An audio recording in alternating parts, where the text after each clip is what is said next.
사랑합니다. 이 신명기 31장은 아주 독특한 장이라고 할 수 있습니다. 하나님이 얼마나 사랑이 많으신 분이신지를 설명함과 함께 이스라엘의 반역이 예고된 책이기도 합니다. 하나님은 사랑이 많은 분이시다라고 말할 수 있다면 그것은 우리가 반역할 것을 아시고도 우리를 사랑한다고 고백하시기 때문이겠지요. 또 31장이 특별한 것은 모세는 가나안에 들어가지 못한다, 여호수아를 세워야 한다 하는 내용이 기록되어 있습니다. 그들을 사랑하고 평생을 섬겼던 지도자가 가나안에 들어갈 수 없다라는 하나님의 선언은 매우 당황스러웠겠지만 하나님의 계획 안에 여호수아가 능히 그 일을 할 수 있을 것이라고 하나님은 생각하고 계셨습니다. 이제 그 가운데서 모세가 해야 할 일은 명백했습니다. 모세는 이스라엘 백성들에게 여호와를 경외하기를 가르치고 여호수아에게는 강하고 담대하게 만들어서 자신이 40년 동안 해왔던 일을 이어갈 수 있도록 만들어주는 것이었습니다. 이미 여호와께서는 약속하셨다고 분명히 선언하고 있습니다. 여호와께서는 이 백성들이 어떠하든 간에 이미 약속하신 대로 너희보다 먼저 앞서가셔서 너희 앞에서 이 민족들을 멸하실 거다. 40년 동안 하나님은 그렇게 해오셨습니다. 하나님은 늘 우리 앞서 가신 분이신 줄 믿습니다. 그들이 홍해 앞에 서서 홍해를 건너지 못할 때조차도 하나님은 우리보다 앞서 건너가셨고, 하나님은 바로를 우리보다 앞서 무너뜨리셨고, 우리가 주저하고 있을 때조차도 하나님은 10가지 재앙으로 바로에게 가서 먼저 심판하심으로 우리가 이 땅으로 건너올 수 있게 해주신 하나님이셨어요. 그러셨던 하나님이 오늘 본문을 통해 우리에게 크게 2가지 명령을 주십니다. 매 7년 끝에 곧 면제년의 초막절에, 안식년을 가리킵니다.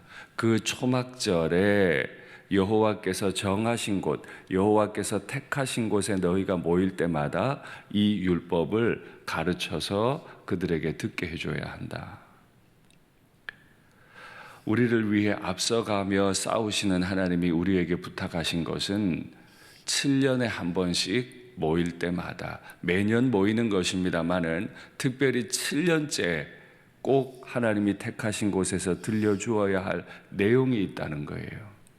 그 내용이 앞서 말씀드린 대로 하나님이 앞서가서 싸우신다, 하나님이 너희를 위해 일하신다, 이 내용들을 끊임없이 들려주라는 거예요. 그렇게 하는 이유는 13절에 기록이 되어 있는데 13절에 그들의 자손들로 하여금 여호와 경외하기를 배우게 할지니라. 올해 우리의 주제가 경외인데, 경외는 배우는 것입니다. 경외는 그냥 저절로 만들어지는 게 아닙니다. 경외는 가르쳐야 할 것이에요. 목회자가 성도들을 가르치고 성도들이 그의 자녀들을 끊임없이 여호와의 계명을, 하나님의 말씀을 그들의 귀에 들려주어서 그들로 하여금 마침내 여호와 앞에 굴복하고 그들이 크신 여호와 하나님을 배우고 알고 마음으로 여호와를 경외하게 가르치는 것. 아이들에게 공부하려고, 공부를 가르치려고는 애는 쓰는데 여호와 경외하기를 어떻게 가르치고 계세요? 오늘 이 슬프고 힘든 장에서 하나님은 모세에게 처음으로 명령하셨어요. 모세야, 가르치게 해라. 날 경외하기를 가르치게 해라. 그러나 19절의 명령은 또 다른 명령이 있습니다. 이 노래들을 써서 이스라엘 백성들에게 가르쳐서 그들로 이 노래를 부르게 해라. 그래서 그들에게 증거를 좀 삼아주면 좋겠다. 무슨 증거일까요? 은혜로운 증거가 아니에요. 하나님은 다 아시죠? 이들을 가나안에 인도하고 나면 그들이 반역할 거예요. 반역하면 오늘 말씀하신 대로 하나님이 꽁꽁 숨어버릴 거예요. 그들이 하나님 앞에 아무리 부르짖어도 하나님은 그들에게 당신의 얼굴을 보이지 않으실 거예요. 완전히 숨으면 하나님이 우리를 버리셨어 라고 말하는 날이 올 거다. 그 날이 올 걸 내가 알기 때문에 내가 두 번째 명령을 준다. 그 날이 오기 전에 우리는 하나님을 반역할 거다. 그러면 하나님이 우리 앞에서 숨어버릴 거다 라고 하는 노래를 가르쳐서 이미 하나님이 예고하신 대로 됐다.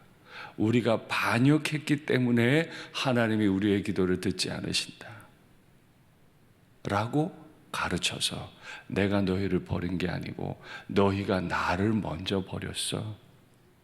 이걸 나를 위해 이스라엘 자손들에게 증거로 삼아주면 좋겠다. 너무 슬픈 이야기죠.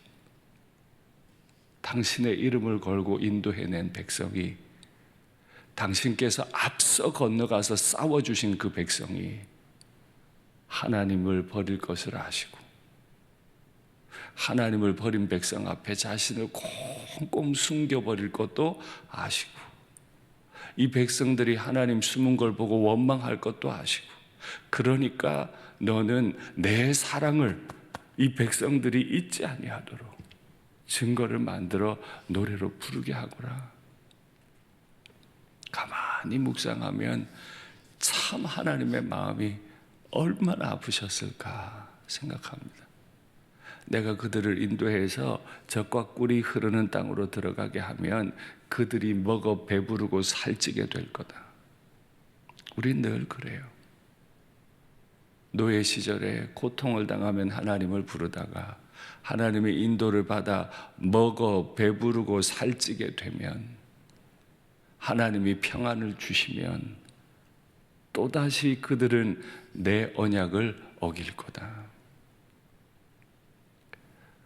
애굽에서 노예 시절에도 하나님을 알지 못했고 40년 동안 하나님의 크신 권능을 경험할 때도 하나님을 반역했고 하나님이 가나안에 인도하여 드린 이후에 먹어 배부르고 살찐 때에도 하나님을 반역했고 그럼 묻겠습니다. 우리는 하나님을 반역하지 않은 때가 언제입니까? 노예로 둘 때? 광야에서 방황할 때? 가나안의 주인처럼 평화롭게 살 때? 도대체 우리는 언제 하나님을 반역하지 않을 수 있습니까?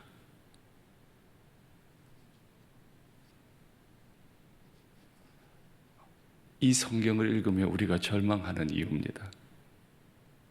고통을 주시면 하나님 찾을 것 같고 평안을 주시면 평안히 하나님 섬길 것 같은데 하나님은 아니라는 거예요.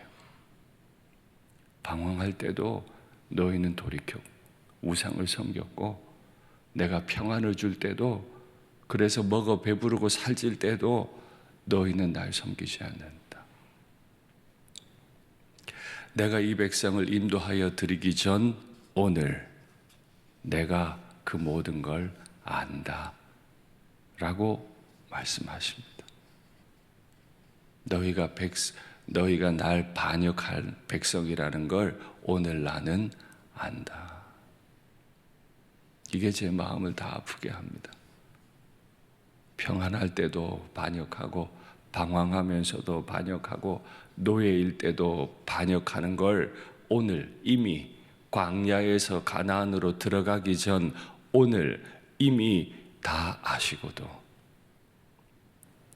또다시 요단강을 가르시고 우리 앞서 건너가셔서 싸워주시고 우리에게 그 땅을 선사해 주시는 하나님. 우리가 하나님을 버릴 것을 아시고도 끝까지 이 노래를 외워 들리게 하고 여호와 경외하기를 가르치라고 이 지켜지지 않을 약속들을 끊임없이 우리에게 전해주시는 하나님. 그래서 노래로 부르면서라도 우리가 기억하는 게 아니고 사실은 우리 안에 보내주신 성령께서 우리 안에서 이 노래를 탄식하며 부르고 계시지. 나는 너를 사랑한다. 내가 너를 구원했고 내가 너를 천국으로 인도해 드릴 거다.